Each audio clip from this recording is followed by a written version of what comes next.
Are you sick of having your stencils all in one great big mess? Or are you tired of trying to put a stencil back into its page protector only to have a little piece stick on the edge and not go in? Well, I have a great idea for you. Hi everyone, my name is Tatiana, and in today's video I'm going to show you how to make this stencil storage, which number 1 allows for quick and easy access to your stencils, number 2 allows you to organize them according to type, number 3 does not take up very much room, number 4 allows you plenty of room for future growth as you add to your collection, and number 5 allows you to organize stencils of all different sizes in one place neatly. And if we don't take care of the tools in our craft room, we could end up like the person in this next short clip who didn't and had to seek professional help. Right after the clip, I'll show you exactly how to make this. Okay, next is Miss Smarty Pants. Miss Smarty Pants?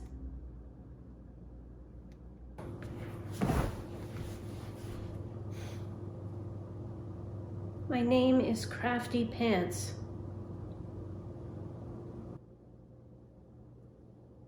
Oh, I am so sorry, Miss Crafty Pants. Yes, Miss Crafty Pants.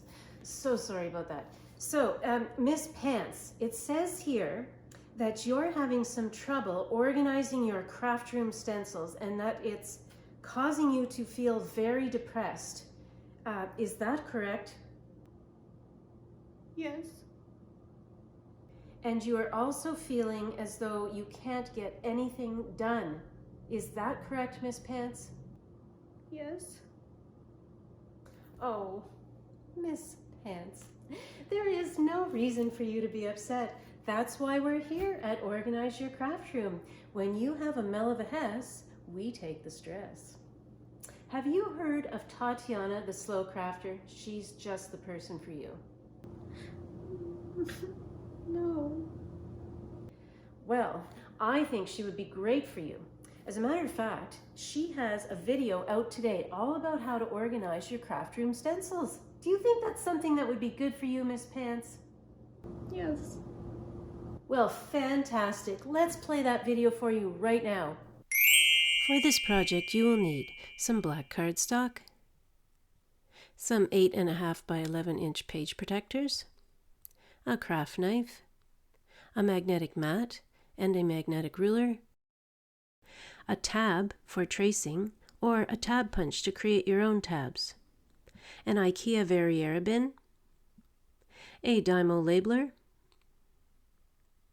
and lastly a tape runner or some double-sided tape. Okay, so we're going to start off by taking the page protector and taking the piece of black cardstock and putting it inside the page protector. There is no need to buy fancy black cardstock that's 120 pounds. I used a pack of Walmart black cardstock that I think was 80 pounds. And then the side of the page protector that has the holes for the rings, we're going to cut off the excess there, and we're going to cut just to the right of that little dotted line, and making sure not to cut on the dotted line because that is what is holding the two pieces of plastic together. So once you cut that little piece off, you're going to turn it so that that piece where you just cut is at the bottom, and you're going to tamp it down and try to get the black cardstock as close to that bottom as possible, because we're going to take the slightest sliver of plastic off the other side, and we want there to be room between the black cardstock and the edge of the page protector, and there isn't much room, so that's why I was tamping it down. So here I am cutting with my craft knife, and I'm cutting just the tiniest little sliver off the end, and there it is. And when you do that, then you'll have a flap that will fold down, and that is the beginning of your stencil organizer.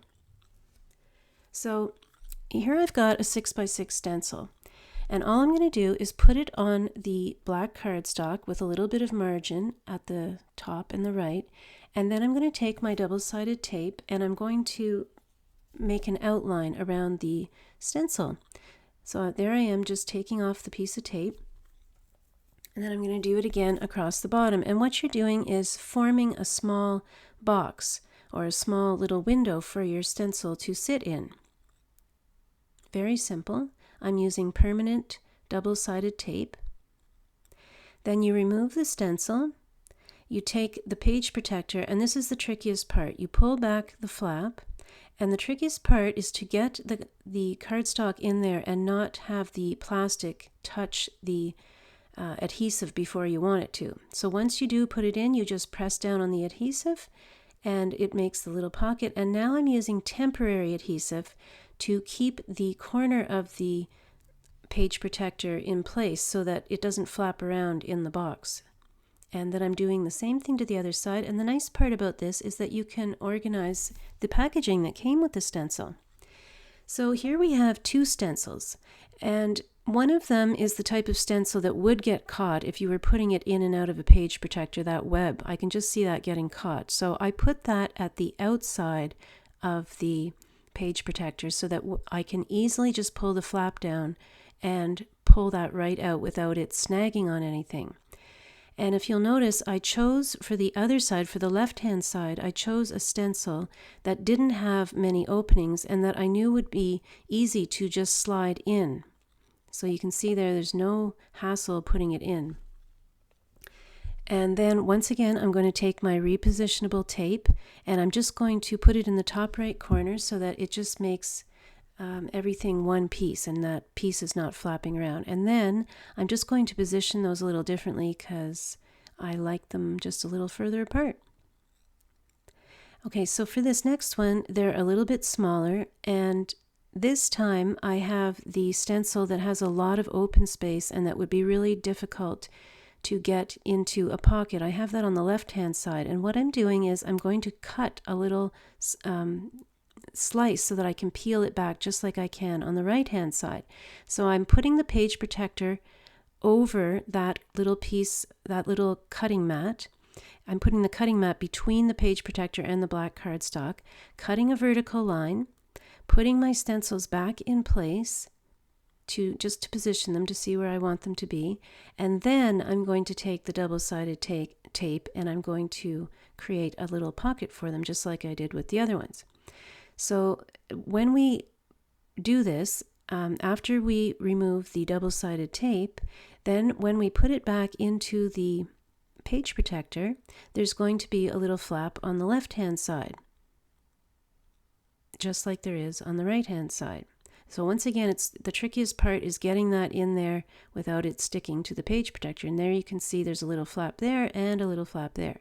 And so you would put double repositionable tape in the top right-hand corners of both of those peel back flaps.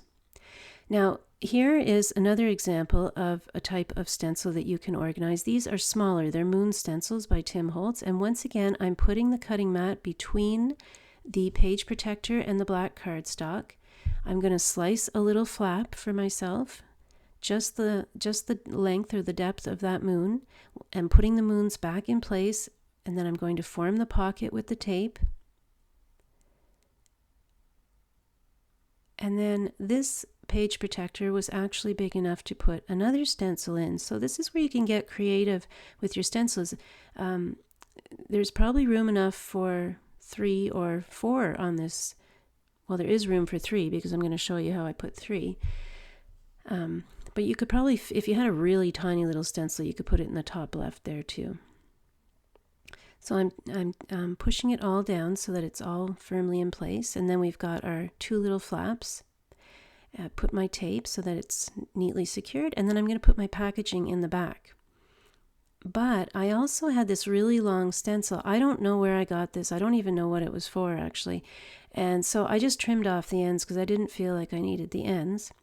And then this stencil fit into that extra space that was created at the bottom of the stencil. So if you have any different shaped stencils, you can fit them into the holes that are left over when you make your pockets. So that just fit neatly in there, and there I have 3 stencils. Now, to create the dividers, what I did was I took 12 by 12 black cardstock, and I positioned my template over the black cardstock and traced around it. Now, I got this from the recycling bin in a building, actually. I don't work in an office, so I don't have access to tabs like this, but if you work in an office, I'm sure you can find something very similar to this, or you could just sort of trace your own tab and cut it out.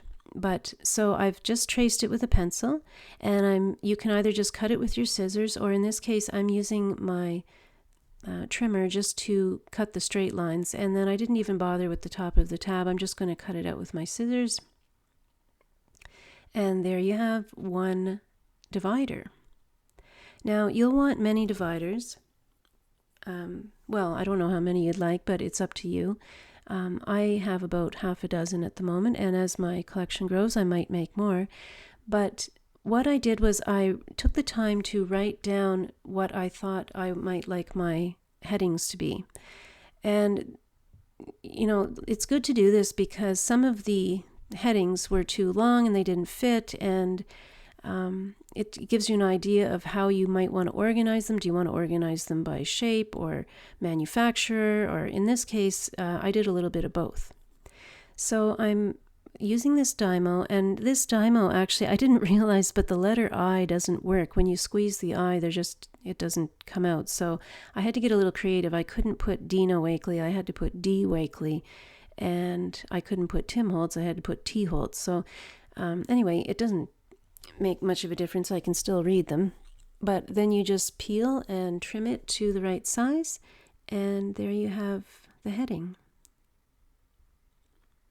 Now, when you put the headings or the dividers in the box, you don't want them all together right on top of each other. Of course, you want to have them side by side. So what I did here was I just traced the first one, and then I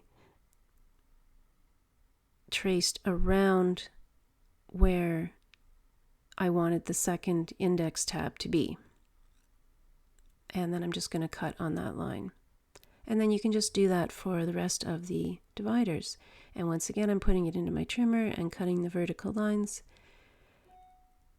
And I want to mention too that this box only holds 8.5 by 11 inch paper, but there is a larger white box from IKEA that will hold 12 by 12 paper. It's called Pluggis, Pluggis, in case you do have 12 by 12 stencils, which you can put into 12 by 12 page protectors, and you could organize in a larger IKEA box. I do have 12 by 12 page protector, or 12 by 12 stencils, but I didn't have enough that I really felt that I wanted to organize them in that way, because it would have meant buying a larger box, and most of my stencils just fit so neatly in this one that I didn't bother. But if you were a scrapbooker that had a lot of large stencils, that is available. Okay, here's a look at the finished product, all neatly organized, and I just want to spin it around to show you that there is something at the back that you may have noticed earlier when I was holding it, and that's that there is a tissue box back there holding the stencils upright and in place, because I don't have enough stencils right now to fill this box, which I think is great. There's lots of room for future purchases to organize in there. Another thing I want to mention is that this punch by McGill will punch you out a shape that is the size and shape almost equivalent to that which I used in the video to make a tab divider. You can also get a die that's shaped like this, but if you look on eBay, you could probably find this tab punch, or you may even have one yourself. And I just cut it out in white to show you that you can just glue that at the top. You would probably want to cut it out in black, and that would do the same thing as what I did if you don't have something to trace around. And I just want to say how much I love this storage system. It's just so easy to use, and it just looks so neat, and I'm just so pleased with it. And if you enjoyed this video, I'd love it if you gave me a thumbs up, and I'll see you in my next video. Bye.